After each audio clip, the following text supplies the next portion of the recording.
तुम्ही कमिशनरेट मध्ये इथपर्यंत तुम्ही कुठे बसलेले होतात? तुम्ही आलात कुठून? मी कुठे बसलेले होतात? कुठे? मला माझ्या घरात येण्याचा अधिकार कोणी दिला? माझं प्रायव्हसी आहे ना, माझं घर आहे ना, माझ्या घरात कोणाला घ्यायचा माझा अधिकार आहे. तुम्ही कशी करणार? वरिष्ठांनी सांगितलं म्हणून दरोडा घाला? हा दरोडा आहे. माझ्या घरात चोरी झाली. मी आता वरती गेलेलो तेच बघायला गेलेलो, चेन चोरीला गेल्या चार. आग मी तुमच्यावर घेतला तर मी आत्ता तो आग तुमच्यावर घेतला तर की माझ्या 4 चेन चोरीला गेल्या तर तुम्ही चोरलाय. तुम्हाला समजतं का तुम्ही काय करता? की विरोधी पक्षांच्या एका आमदाराच्या घरात डायरेक्ट जाऊन शूटिंग करतात. काय केलं तुम्ही?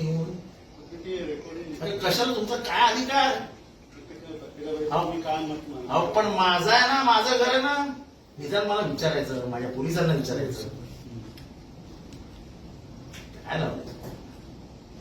म्हणजे आमचं प्रायव्हसी म्हणजे काही गोष्ट आहे ना. मी तुमच्या घरात येऊ न विचारता चहा पाजा? काय पद्धत?